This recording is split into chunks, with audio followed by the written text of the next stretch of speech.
Magandang araw mga Misteryo Buddies. Ako si Day. Welcome sa Quintero Stories.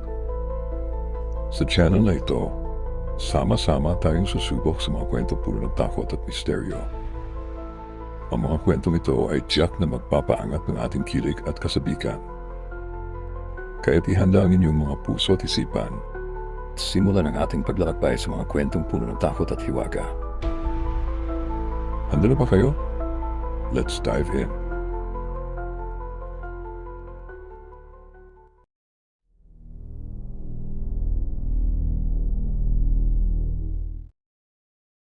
Ang bagong pundasyon. Ang bagong silang ay isang baryo sa malayong probinsya, nakatago sa likod ng malalawak na palayan at mahapal na kagubatan.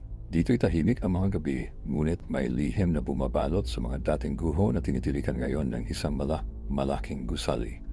Si Teresa, isang tagapagtayo ng mga bahay, ay naatasang magpatayo ng bagong gusali para sa mga dayuhang negosyante na balak gawing resort ang lugar. Matagal nang pinabayaan ang lumang baryo dahil sa mga lumang kwentong hindi na siniseryoso ng mga bagong henerasyon. Hindi sila naniniwala sa mga bulong ng matanda tungkol sa mga nilalang na nagtatago sa ilalim ng lupa, mga anino na gumagapang sa dilim. Sa araw ng pagtatayo, nahukay ng mga trabahador ang mga matandang pundasyon ng isang itinagong bahay na wala sa orihinal na plano. May nakita silang kakaibang marka sa mga batong nafabaon dito. Mga simbolong tila isinulat sa isang wika na matagal nang nawala sa kasaysayan. "Huwag niyong gagalawin yan," biglang sabi ni Mang Damian, isang matandang trabahador. Matagal nang dapat yang iniwanan, nakatali yan sa mga dating kwento. Ngunit lang si Teresa, hindi naniniwala. Matagal ang tapos ang mga kwento ng kababalaghan dito, tapos na ang panahon ng takot. Ngunit nang palalimin pa ang paghuhukay, natagpuan nila ang isang lumang kabaong na gawa sa kahoy na halos bumigay na sa katandaan. Hindi ito pangkaraniwan, wala itong pangalan, at tila isinara gamit ang mga tanikalang bakal na kalawangin na ngayon. Pinilit ni Teresa at ng kanyang mga tao na buksan ito sa kabila ng paalala ni Mang Damian. "Huwag na niyong pakialaman ang hindi niyo naunawaan," bulong ng matanda habang nagmamano sa sarili. Ngunit wala nang nakinig. Pagbukas ng kabaong, wala silang natagpuang laman, wala ni buto man lang ng tao. Ngunit may isang matandang salamin sa loob, tila wala namang halaga, ngunit mabigat at malamig sa paghawak. Isa sa mga trabahador, si Boyet, ang kumuha ng salamin. "Mukhang pwede nating ibenta to," sabi niya, pero habang hinahawakan niya ito, tila nagbago ang kanyang mukha. Nanigas siya, parang nawala ng malay habang nakatitig sa sariling refleksyon. Nang gabi ring iyon, bumalik sa site si Teresa. May kakaibang kaba sa kanyang dibdib, ngunit hindi niya ito pinansin. Habang naglalakad siya patungo sa hinuhukay nilang pundasyon, naramdaman niya ang bigat ng paligid, tila may mga matang nakatingin mula sa dilim. Sa kabila ng kanyang kaba, nagpatuloy siya sa paglakad. Ngunit nang siya ay nasa gitna ng site, narinig niya ang mga yapak. Hindi sa lupa, kundi sa ilalim nito. Biglang may sumipol na malamig na hangin. Napalingon siya at sa gilid ng kanyang mata, nakita niyang gumalaw ang lupa. Ngunit nang tinitikan niya ito, walang nagbago. Tahimik ang paligid. Lumakad siya pabalik, ngunit sa tuwing tatahak siya, tila may mga yapak na sumusunod, bilis ng bilis. Hindi niya ito ininda hanggang sa marinig niyang may sumisigaw mula sa ilalim ng lupa. Isang boses na tila nawawala sa distansya, ngunit naroroon, nagpapakilala. "Tulungan mo kami," mahina ngunit malinaw. At sa kanyang pagtakbo palabas, natanaw niya ang salamin na naiwan nila. Sa refleksyon nito, hindi siya ang kanyang nakikita, kundi isang pares ng mga matang matagal ng patay, ngunit nag-aalab sa galit. Kabanata 2, ang pag-uspong ng takot. Matapos ang kakatwang pangyayari sa site, nagpasya si Teresa na pansamantalang ipahinto ang mga gawain, ngunit hindi dahil naniniwala siya sa mga babala ng matanda o sa mga bulong ng multo. Nakikita niya lamang na pagod na ang kanyang mga trabahador. Ngunit may isang bagay na hindi siya matakasan, ang malamig na pakiramdam na kumakapit sa kanyang balat tuwing binabalikan niya sa isip ang mga yapak na narinig niya sa ilalim ng lupa. Habang nagkukulong siya sa kanyang opisina kinabukasan, napansin niyang tila may pagbabago kay Boyet, ang trabahador na unang humawak sa salamin mula sa kabaong. Ang dati masayahin at madaldal na trabahador ay naging tahimik, palaging tulala at tila balisa. "Boyet, ayos ka lang ba?" tanong ni Teresa habang nakatingin sa kanya. Hindi agad siya sumagot. Nakaupo lamang siya sa gilid ng site, nakatitig sa lupa, hindi kumikibo. Sa gitna ng katahimikan, bigla niyang ibinuka ang kanyang bibig, na tila may gustong sabihin pero walang tunog na lumalabas. Dahan-dahan niyang nilingon si Teresa at ang kanyang mga mata ay malalim, tila hinigop ng dilim. Naririnig mo ba sila? Mahinang bulong ni Boyet, ngunit sapat upang magpadala ng kilabot kay Teresa. Gising na sila. Ngunit bago pa man makasagot si Teresa, tumayo si Boyet naglakad papunta sa direksyon ng hukay, doon sa kinalalagyan ng pundasyong hinukay nila kahapon. Sa takot na baka mapahamak siya, sinundan ni Teresa si Boyet. Hindi pa man sila nakakalayo, isang malakas na kalabog ang nagmula sa ilalim ng lupa na animoy may gumagalaw sa kailaliman. Napalingon si Teresa at nakita niyang unti-unting bumubuka ang lupa. Nagsimulang gumalaw ang mga tanikalang bakal na nakapalibot sa kabaong, tila nabubuhay. Napaurong siya sa takot habang nakikita ang kakaibang paggalaw ng paligid. Ang mga simbolo sa lumang pundasyon ay biglang nagliyab ng pulang liwanag at mula sa ilalim ng lupa nagsimulang lumitaw ang mga anino, mga hugis ng tao, ngunit walang detalye sa mukha na tila pinutol mula sa kadiliman. Hindi ito pwede, bulong ni Mang Damian na biglang dumating sa eksena. Halatang takot sa kanyang mukha, tila alam niya ang nangyayari. Masyado niyong binulabog ang kanilang tulog. Matagal silang nakabilanggo sa ilalim ng lupa, pero ngayon, nagising na sila. Anong ibig mong sabihin? Tanong ni Teresa, hirap huminga, habang pilit iniintindihan nangyayari. Hindi basta-basta ang nilibing dito, sagot ni Damian. Mga kaluluwang sinumpa mga tagapagtanggol ng isang sinaunang kabihasnan na matagal nang nawala. Bawat tanikalang iyon ay para hadlangan sila, ngunit dahil binalikan natin ang kanilang libingan, gising na muli ang kanilang galit. Sa labas ng hukay, nagtipon ang iba pang mga trabador, napapansin ang kakaibang sigalot sa lugar. Mabilis na kumalat ang takot sa kanilang mga mukha nang maramdaman bilang hindi na natural ang paligid. Parang lahat ng nilalang sa kagubatan at palayan ay nagbabantay, naghihintay ng susunod na mangyayari. Nagsimula ng magyelo ang hangin, kahit wala namang ulan o bagyo. Ang lupa ay tila naging malamig at naramdaman ni Teresa ang panginginig ng kanyang mga kamay. Humakbang siya paatras, ngunit huli na. Ang mga anino ay nagsimulang kumilos. Isa-isa silang umahon mula sa hukay, tila mga multong naghahanap ng kanilang nawawalang buhay. Ngunit hindi sila tumitig sa sinuman, kundi sa salamin na iniwan nila sa lupa. Mula sa salamin, lumabas ang malabong imahe ng isang matandang babae na ang mukha ay puno ng galit at lungkot. Hindi siya tulad ng mga anino, siya ay malinaw at buhay. Ang kanyang mga mata ay tila puno ng mga kasaysayang nais ipakita. Tulungan niyo kami, bulong niya, ngunit iba ang hatid ng kanyang salita. Hindi ito pakiusap, kundi isang utos.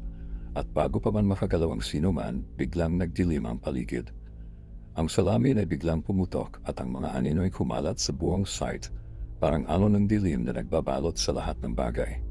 Isa-isa, nagsimulang bumagsak ang mga tao, humahawak sa kanilang mga ulo habang naririnig nila ang boses ng babaeng nilalang. Isang malalim na tinig, humihingi ng paghiganti. Naramdaman ni Teresa ang bigat ng mundo at bago pa man siya tuluyang magpatalo sa takot, narinig niya ang bulong ng matanda. Ang simula pa lamang ito.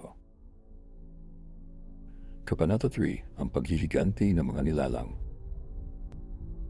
Hindi na halos makita ni Teresa ang paligid. Ang dilim ay parang humigop sa lahat ng liwanag.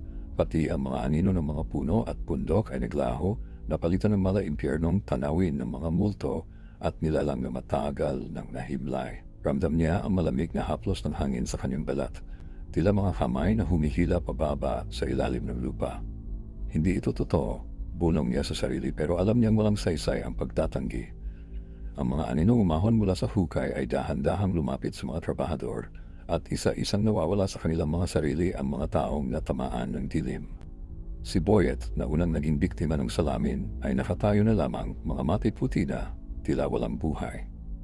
Si Mang Damian, ang matandang may alam sa lihim ng lugar, ay nagmamadaling naghanap ng paraan upang mapigilan ang pagkalat ng mga nilalang. Tumakbo siya papunta sa hukay, sumigaw ng mga sinaunang salita na hindi maintindihan ni Teresa. Tila may sinusubukan siyang ibalik sa pagkakatali ang mga kaluluwang nagising. Teresa, sigaw ni Damian habang tumatakbo siya papunta sa babae. Ang salamin, kailangan natin itong sirain ng tuluyan. Yan ang nag-uugnay sa kanila sa mundong ito. Ngunit bago pa siya makalapit, isang malalim na ungol ang narinig mula sa ilalim ng lupa. Ang mga anino'y nagtipon, naghalo ang mga hugis nila at mula rito isang nilalang na mas malaki at mas makapangyarihan ang lumitaw. Isang mataas na anyo ng isang babae, ang mukha na ani naglamang sa patay na liwanag, ngunit puno ng puot. Ito ang babae mula sa salamin, ang sinumpang kaluluwang siyang nagbabantay sa mga nakalibing na lihim ng lugar. Tapos na ang inyong panahon ng katahimikan, sigaw ng ilalang, at naramdaman ni Teresa ang dagundong ng lupa. Kayong mga bumuhay sa aming puot, magbabayad kayo ng inyong mga kasalanan. Sa takot, napaatras si Teresa, ngunit naalala niya ang sinabi ni Damian.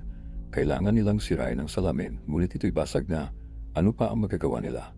Tumakbo siya pabalik sa site, pilit na hinahanap ang pira-pirasong salamin na nagkalat sa lupa. Habang nagmamadali siya, nakita niyang halos wala ng natitirang trabahador. Ang iba'y bumagsak na sa lupa, walang malay o tuluyan ng kinuha ng mga anino. Si Damian, sa kabila ng kanyang edad, ay pilit na nilalabanan ang aninong sumasakop sa kanyang katawan. Hawak niya ang isang sinaunang talisman. Ginagamit ito upang ipatigil ang paglapit ng mga nilalang. Teresa, bilisan mo! Sigaw niya. Ang salamin ng kanilang daanan. Kung makahanap tayo ng paraan na ipagtabuyan sila, baka may pagkakataon pa tayo. Biglang pumasok sa isip ni Teresa ang ideya. Kinuha niya ang mga piraso ng salamin at inipon ito. Habang sinisilip niya ang basag na salamin, napansin niyang ang bawat piraso ay tila nakahulong pa rin sa liwanag ng mga anino.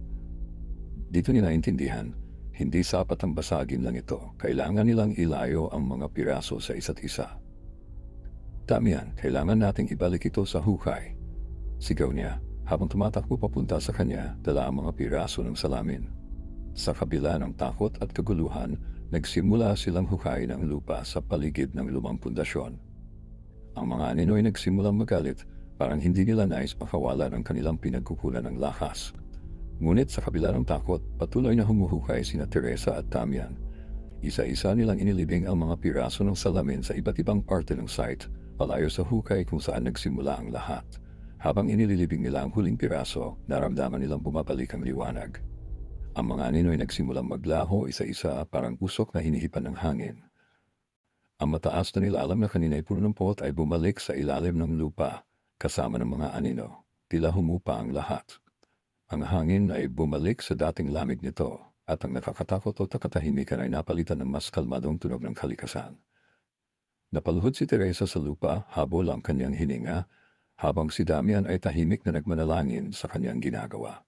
Natapos na ba? Tanong ni Teresa nang hihina. Tapos na, sagot ni Damian, bagamat may kalungkutan sa kanyang boses.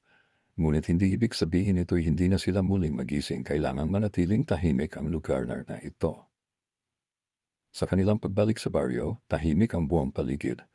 Ang mga trabahador na naiwan ay tila walang maalala sa mga nangyari, ngunit si Teresa ay hindi na kailanman makakalimot. Alam niyang may mga lihim na dapat iwanan sa ilalim ng lupa at may mga puot na hindi dapat muling buhayin. Ang kwento ay nagtuturo na mahalaga ang paggalang sa nakaraan at ang pagtanggap ng responsibilidad sa ating mga aksyon. Ang pagsasauli at pagsisisi sa mga pagkakamali ay nagbibigay daan sa kapayapaan, hindi lamang para sa ating sarili, kundi pati na rin sa kapakanan ng iba. Dapat nating pahalagahan ang mga aral na dala ng ating mga karanasan at hindi kalimutan ang mga lihim na dapat manatiling nakatago. Salamat mga Mysterio Buddies sa pagsama sa akin sa kwentong ito dito sa Kwentero Stories. Anong mga bagay ang nagbigay sa inyo ng takot o kakaibang pakiramdam? Ay comment nyo lang sa ibaba. Kung nagustuhan nyo ang narinig, huwag kalimutang mag-subscribe at i-hit ang notification bell para updated kayo sa mga susunod na kwento. Hanggang sa muli, mag-ingat at patuloy na sumubaybay sa mga misteryo ng gabi.